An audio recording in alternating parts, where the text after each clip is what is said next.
And Ruby, I think does Kyle do reserve? No, Kyle served in the Army. He was in the Army. No, but Paula has. And Zachary also, two of them. Yeah. Wow. Brothers. They're both in Israel.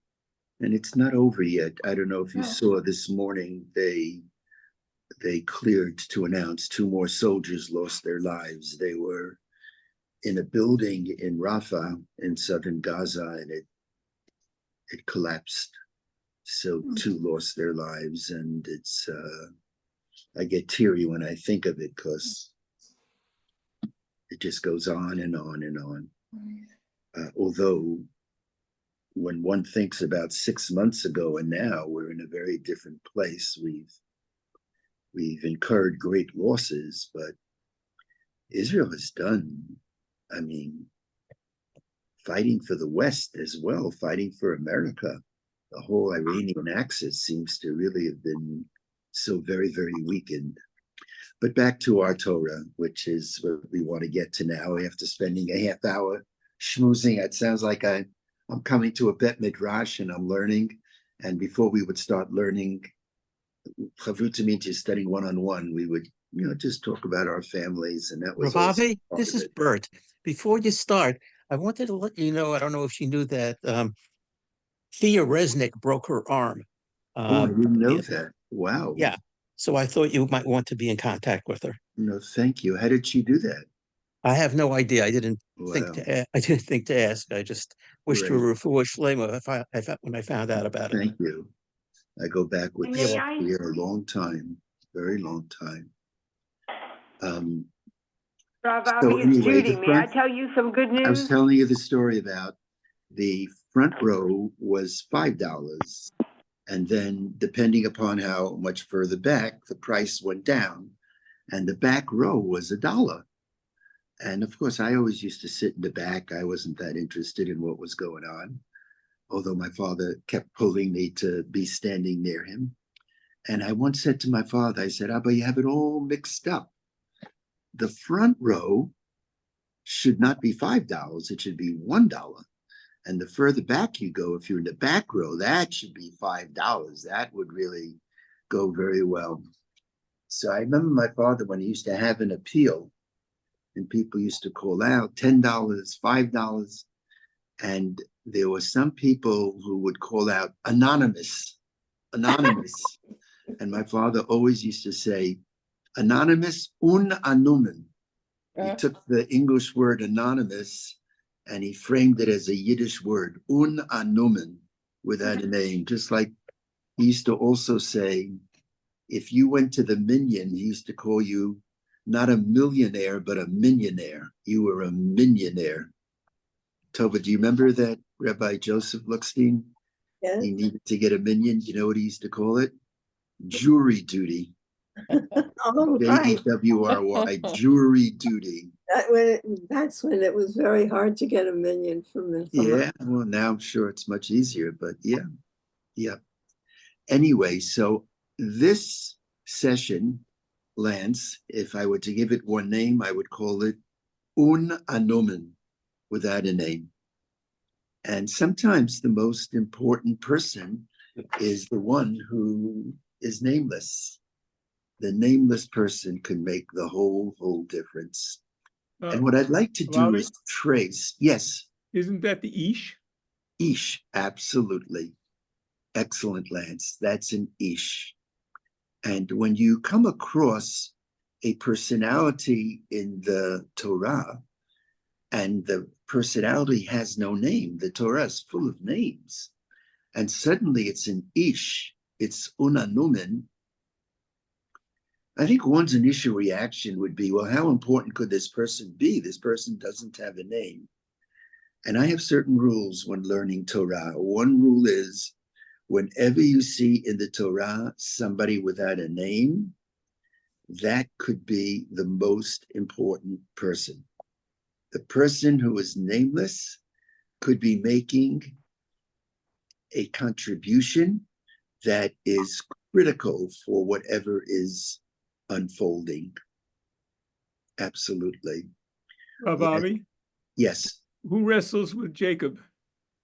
I'm sorry? Who wrestles or struggles with Jacob? And Lance Baruch Shekivanta, that's my point of departure. One of the first times, and it could be the first, that we come across an anonymous figure. Arnie, you'll correct me if I'm wrong, but it could be the first, I'm not sure, Arnie, is Vayeyovek Ish Imo, that moment when a mysterious Ish, what does Ish mean? A man, a woman, a being, what does it mean? Wrestled with Jacob. Now, just to indicate how far afield this is, we've discussed certain interpretations of Ish. I'll give you a summary of who this Ish could be. And sometimes we meet someone whom we don't know, and that someone comes to mean everything to you. Sometimes it's a good moment to think about those people who had no names who really impacted our lives. I'm thinking of a moment, and then we'll get to the biblical narrative. Back in 1987, we were protesting against Waldheim, and Waldheim was being embraced by the Pope. And our real target of, maybe I shouldn't use that word, but our real aim was to protest against the Pope, Pope John Paul II. And we felt that he was giving too much honor to Waldheim, whom, as you know, was an unrepentant Nazi. People knew about this when he was the head of the United Nations in the 80s. By the way, to this day, his photograph is up on the wall with all the other leaders of the United Nations. This despite the fact that when it became clear to everyone that he was a Nazi, he was banned from entering into the United States. So the Pope actually went to Austria to greet him. And so we went to protest, and the Pope then, we knew, had decided that he was going to visit Mauthausen. Mauthausen is also a death camp in Austria. And we went to protest. And we were standing on this cliff overlooking the outside of the camp. And I still remember I counted them, 9 helicopters coming in. And in the head of the helicopter, it looked like a triangle, but at the head, I believe, that's where the Pope was. And as he stepped off that helicopter, there were about 8, 9 of us, mostly from the Bayit, Bernie Glickman of blessed memory, and Joey was there, Yibadeh L'chaim Arukim. We picked up our signs. And as soon as we picked up our signs, we were viciously attacked by I guess what's the equivalent of the Secret Service or some federal officers. It was not a local police department. And they really jumped on us and started to beat us. I still remember Joey, God bless him. He stepped in front of me and he said, "If you touch my rabbi, I'll kill you." And I don't know I think it helped, but Joey did that. And then they dragged us. You can't make up these stories. They dragged us down a ravine, and we were in an open field, and they lined us up, 9 of us. Behind us were trees, like a mini forest. And in front of us, they were standing with machine guns, literally, directed at us. And, we really didn't know what was occurring.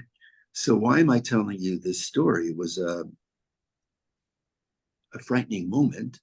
Suddenly, I look up and I see coming down the ravine was what I thought then a frail old man. And I was then in my early 40s. He looked to me like a frail old man in his 70s. When I think about it now, he's much, much younger. And he comes down, but he was clearly having trouble walking. And he comes down and he is standing right in front of these machine gun cops. And they immediately say, "You have to leave." And he gets up and he says in a broken English and in Austrian, I guess they spoke German, whatever, he said, I was too silent during the Holocaust.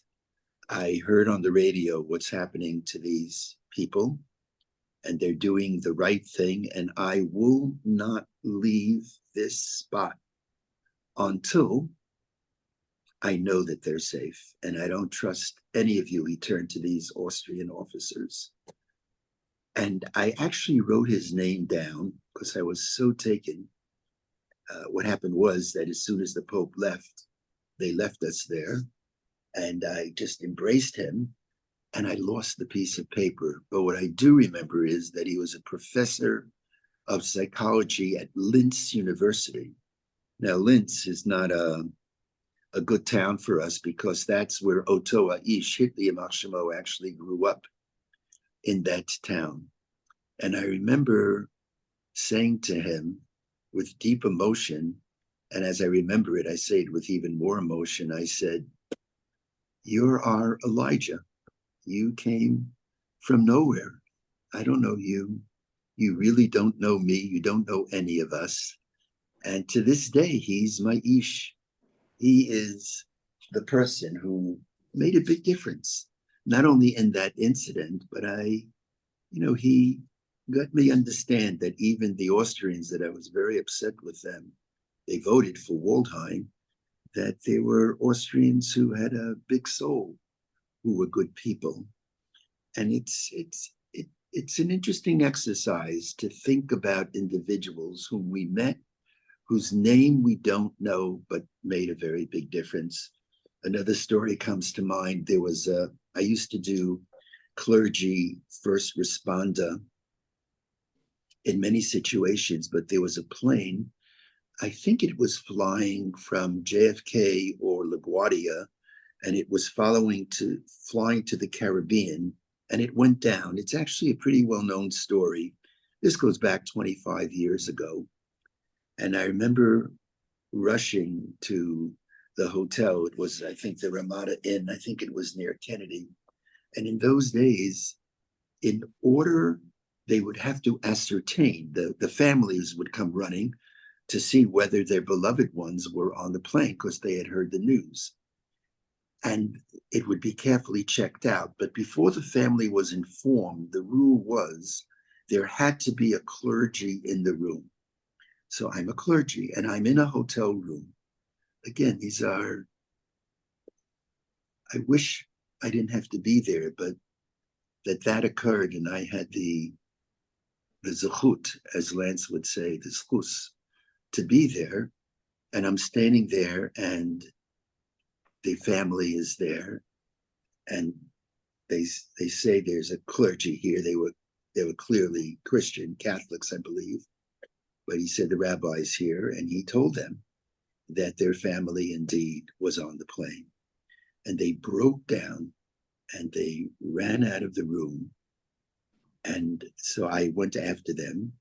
All of them entered into a hotel, except there was one man, a bit heavy set, must have been in his 30s, and he didn't get into the elevator. There was no room, and he dashed down an exit stairwell, and I ran after him, and I caught him, and he turned around, and I looked at him, and he looked at me, and all we did was embrace for what I felt was a long period of time, probably was a few seconds, but sometimes a few seconds could be an eternity.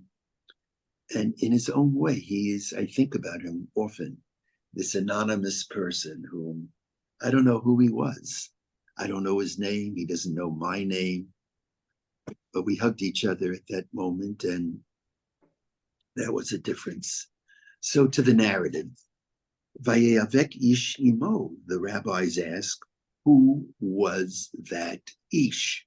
Who was it? And one could see by their varied responses how important a figure he was, because when you see someone and this person has made such a difference, this person could be in the guise of many different personalities.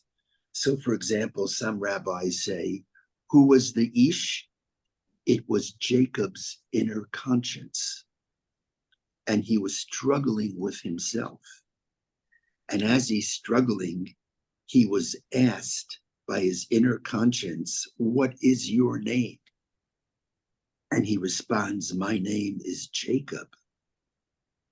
And these same rabbis say that Jacob means the deceiver. That was the moment. The night before,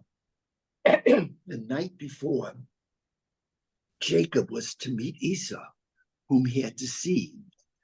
That was an important moment where Jacob admitted, I am Jacob. I am the deceiver. I took these blessings improperly.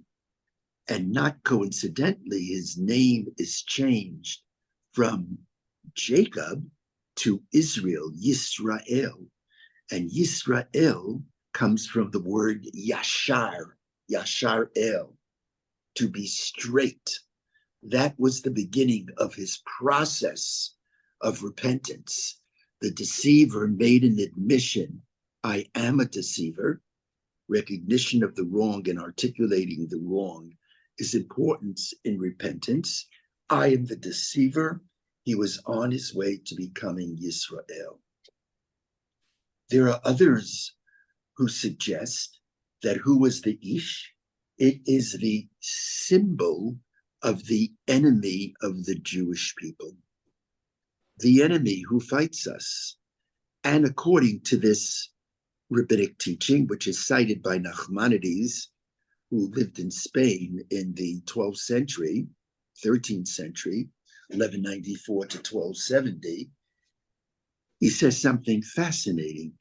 He says that the enemy, when they can't defeat us person to person on the battlefield, they often strike at the most innocent and most vulnerable of Jews.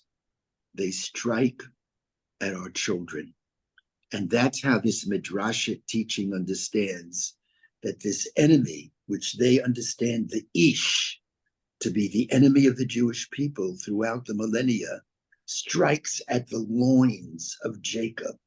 And the loins is symbolic of the place of propagation. It's symbolic of children. And I remember making this point at a demonstration after Ma'alot. Do you remember Ma'alot? Ma'alot was the demonstration where the terrorists, they kidnapped Jewish children. And in the end, the prime minister then, I believe, was Yitzhak Rabin, or he was the defense minister. And it was havoc. Many of these little children, they lost their lives. And Ruby, I don't know if you remember, but we were actually together around those kinds of incidents. Ruby, my hunch is you do remember that we entered into the United Nations to protest because the United Nations said nothing. And as I remember that incident, Ruby, it was a violent incident. Also, that was your first demonstration that I remember where you realized you had to have a member of the press, because when it was all over, nobody knew that we were there and that anything had happened. Well, what do you remember happened there, Ruby? I just remember that they emptied it out, and the guards, the police, their own police, when it was emptied out, came swinging. I was sort of on the outside, but the rabbis and the students in the middle, and they came swinging at you with their clubs, and then they threw us out. But as I said, that's why it made such an impression on me. I think that was your first demonstration of that sort, and you realized you always have to have a member of the press there because nobody knew what happened. Right. I know that there were actually students from Stern College who were injured seriously. They broke their arms, and in those days there were no phones, one couldn't take video on their own. So that is a second, it's a long time ago, Ruby. Yes, it Almost was. 50 Yes, years it ago, was. long time ago. Yes, it was. Yes, it was. And so that's the second. And a third interpretation we offered last week. We said that Ish may have been the emissary of God. And it was God's way of wounding Jacob in the thigh, telling Jacob, no more running. Every time you faced a challenge, Jew, you ran. Don't run from the challenge. Gilad, our grandson, raised in Efrat, he was in his younger years, he was in Teaneck. He and his siblings, if somebody on the street is going to confront them, they're not going to run. They're going to stand. They're going to stand strong. I wish it wasn't so, but our daughter, Ilana, Ruby, our innocent Ilana, carries a gun. She carries a gun with her. I'm not kidding. Wherever she goes, she carries a gun, as do her children. And incidentally, in Israel, we don't have incidents like we had yesterday in Wisconsin. It's almost like tragically part of American culture. We don't have that in Israel. You have terrorists. You don't have, you don't have Jews who are going to attack schools. So there you have an Ish, Unanuman, anonymous. And that person without a name meant everything. Just meant everything. I used to meet a person on the bridge between our side of the highway. We lived then on 4055 and the shul. And every Shabbat I would pass, this man would come up to me and say, Shabbat Shalom. And he would say, I like what you're doing, Rabbi. I think he was especially enamored with Amcha, the activism, and he was enamored with the free Rosh Hashanah Yom Kippur service. And I really didn't remember his name. And this went on, and then for years. And then suddenly I didn't see him, and I wondered what happened. And then we got a notification that the shul had been left. This was the largest gift ever, that a man, Alan Moskowitz, and then it dawned upon me that was the guy, Alan Moskowitz, by Una Newman, left the shul $1.76 million. You never know. Una Newman without a name. Which brings me to this week's portion, right? Now, we all know the story of Joseph. So if somebody were to ask, who are the main characters of the Joseph story? I think we would say Joseph, Potiphar's wife. I call that the Mrs. Robinson story because the graduate is with Mrs. Robinson. She has no first name, Mrs. Robinson, and they're sleeping together. And finally, the graduate says to Mrs. Robinson, I don't know your first name. We're pretty intimate. What's your first name? Mrs. Robinson, Mrs. Potiphar. So she was important. You had the Sarah Mashkim, the Sarah Ophim, the butler. You had the baker. There are some very, very important personalities, the brothers of Joseph. Yet if you were to ask me, who was the most important figure? It was Una Newman. Jacob sends Joseph, do you remember? To seek out his brethren. The brothers were very upset that it appeared that their father Jacob was favoring Joseph. He gave him the Ketonet Pasim, the coat of many colors. And so what happens is the brothers go off on their way, and they're going to Shechem, which is the city of conspiracy, of rebellion, probably going to plan what to do to get rid of Joseph, and that's what they try to do. And Jacob sends Joseph into the lion's den. One wonders, what is a father doing? Why is he doing that? And it's possible, as we have discussed in previous years, that Joseph didn't take that lightly. Maybe in the end, when he was sold, Joseph said that, you know what, my father was trying to expel me, get rid of me. Maybe that's why he didn't drop his father a postcard, even when he became second to the king. Anyway, the Bible says in this week's portion, In chapter 37, it says that he's going, and Joseph loses his way. And suddenly, an Ish, an anonymous person, finds him. This anonymous person finds him and walks up to Joseph and says to Joseph, "Are you lost? Where are you? Can I help you?" Let me see if I can. I want to just read this text to you. And here's what the text says. Jacob sends him to his brothers, and he goes. And there it says, very famously, in chapter 37, sentence 15, Vayimtsaehu Ish, who found him, an Ish, an anonymous person, Vihine to'eh basodeh, and he was wandering in the field. Vayish'alehu Ish, and this anonymous figure, has no name, asks, Ma tivakesh, what are you looking for? You look lost. Vayomer, and Joseph said, Et achai anochi mevakesh, I'm seeking my brethren. Tell me, do you know where they are? Vayomer ha'ish, ha'ish, ha'ish, ha'ish. And this man, this anonymous person, directs Joseph to his brethren. And he goes to his brethren. And it seems like a sidebar. Why is this so important that it's 4 sentences in the Torah? So somebody gives him directions. First of all, it's a bit strange. Certainly riding New York subways today are not so simple. But if you're on a subway and you don't know where you're going, so maybe you'd ask for help.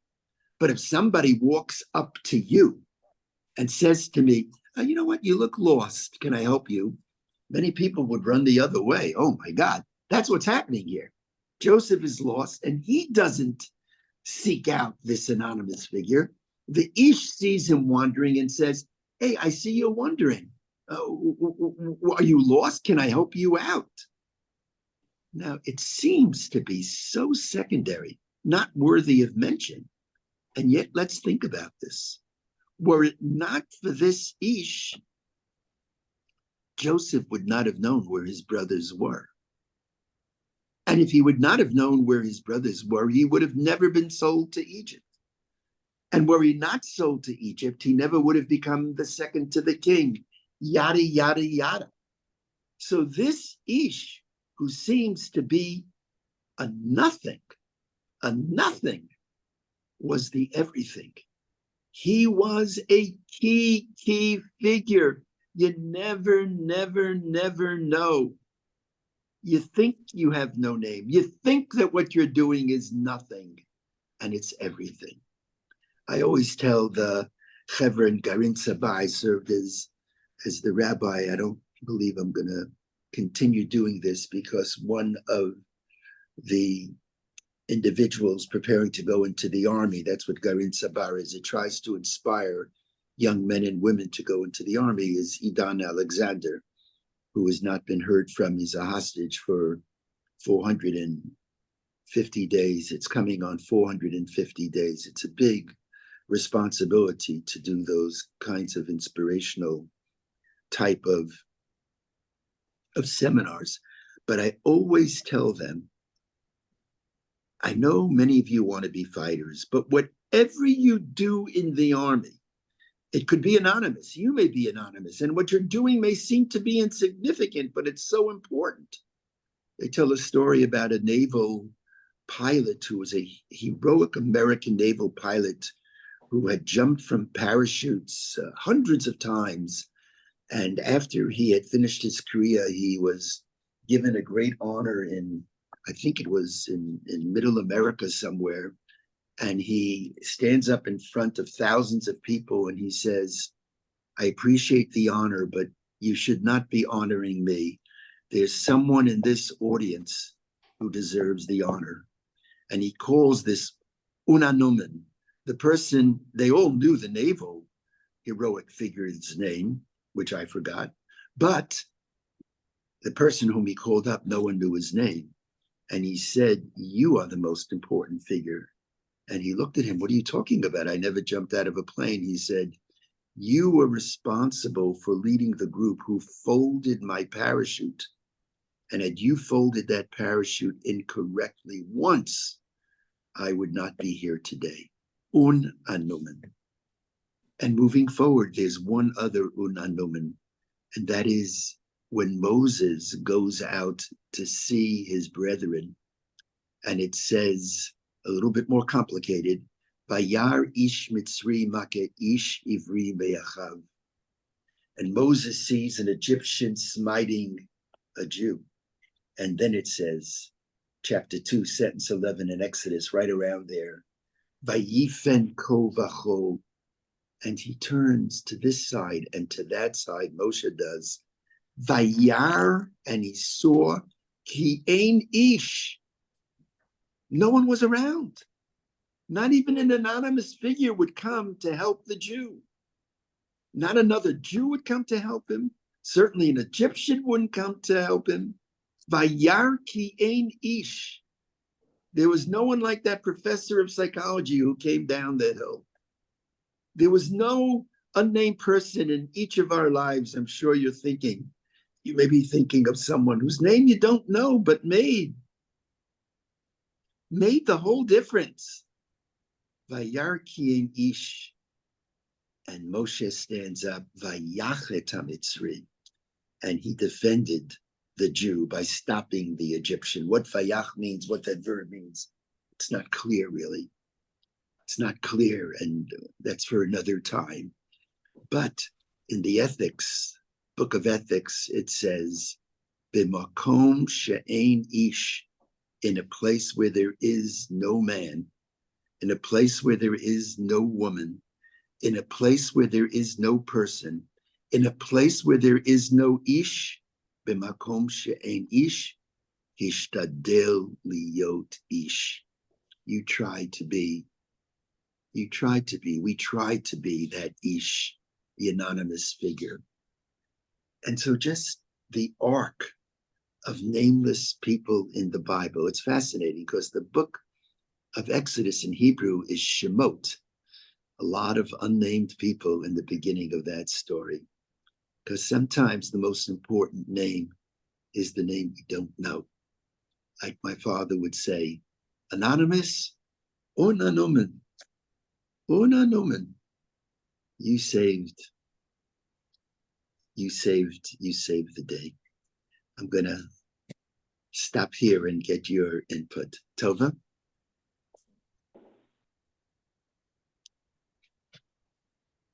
I think you're on mute, Tova. I don't know, this is a new thought, but could the ish be someone within you? Yes. Yes. For Moshe, it's pretty obvious. The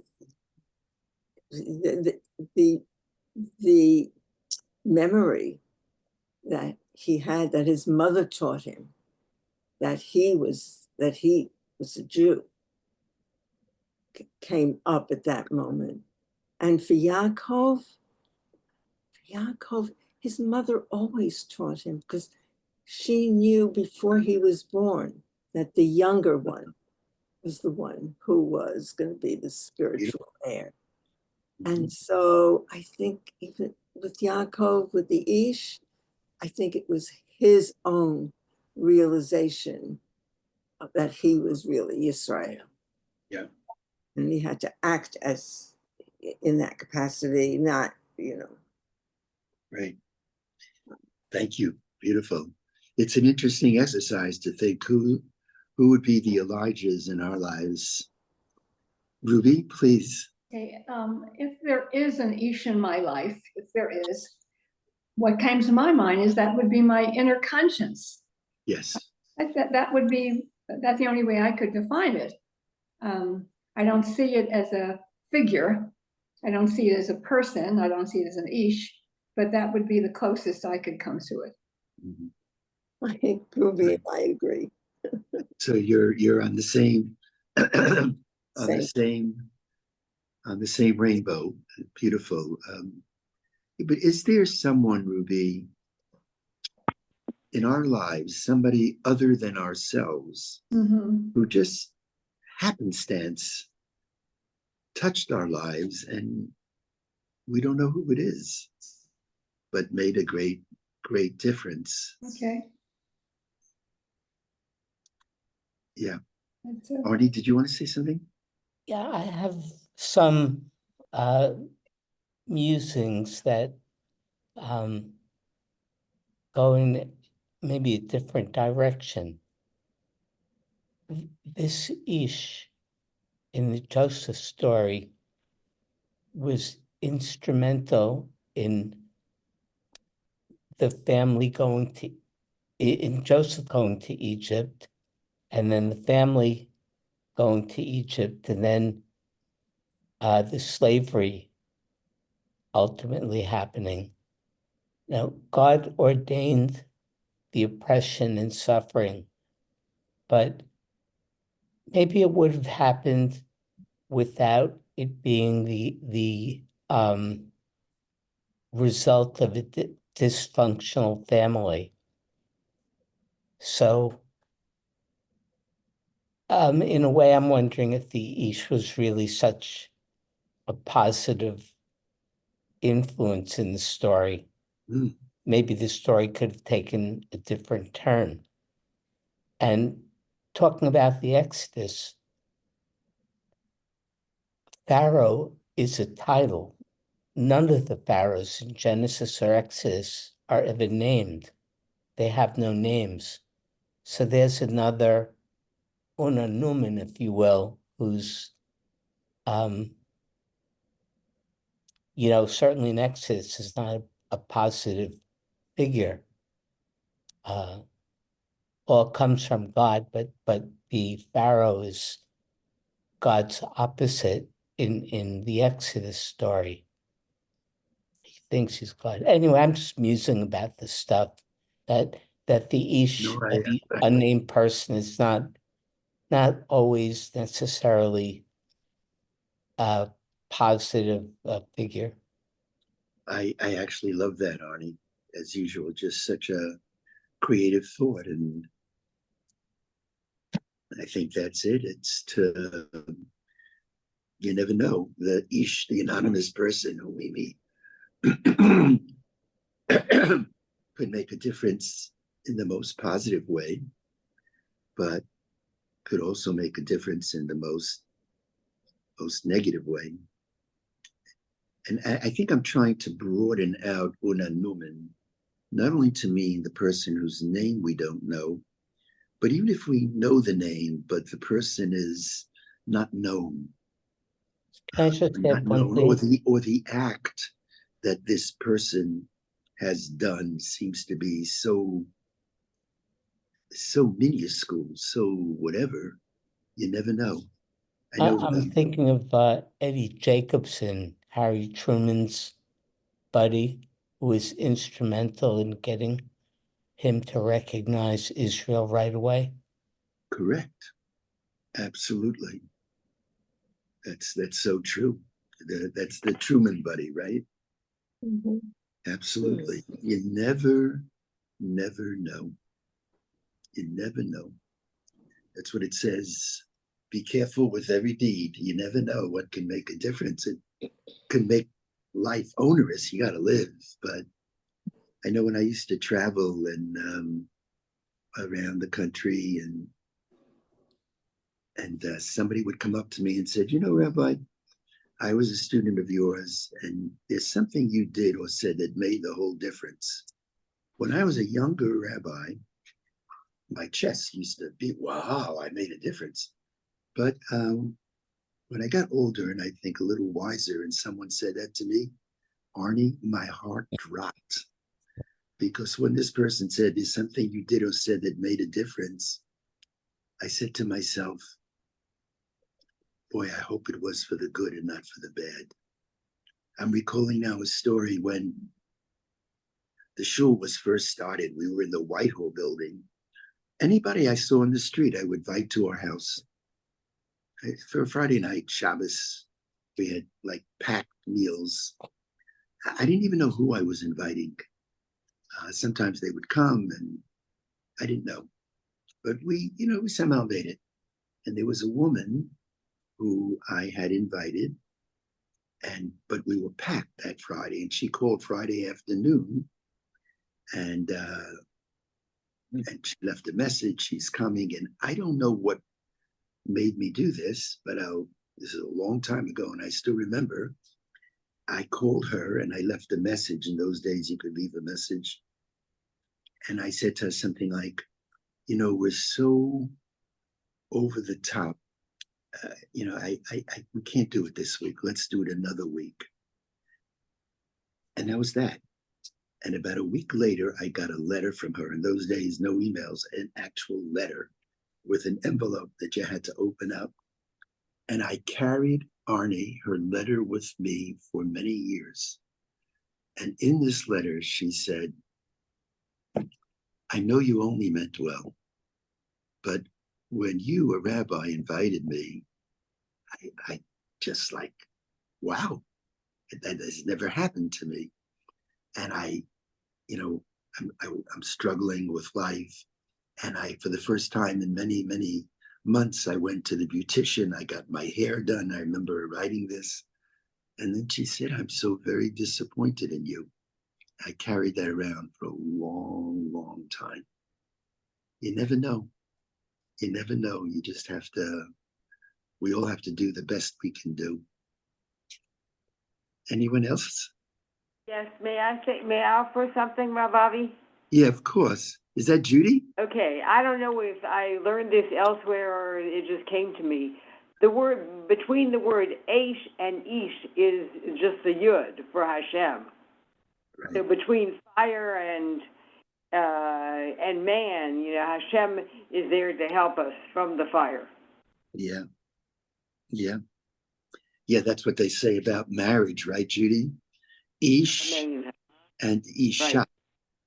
So they have the same letters, except that in Ish, there's a Yud, and in the woman, there's a Hey. Yud Hey spells God's name.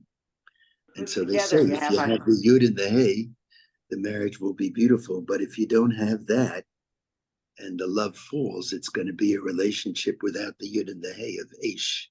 Exactly what you said. By Ellen, the way, yes. Rav Avi, we have a new granddaughter, thank God. Wow.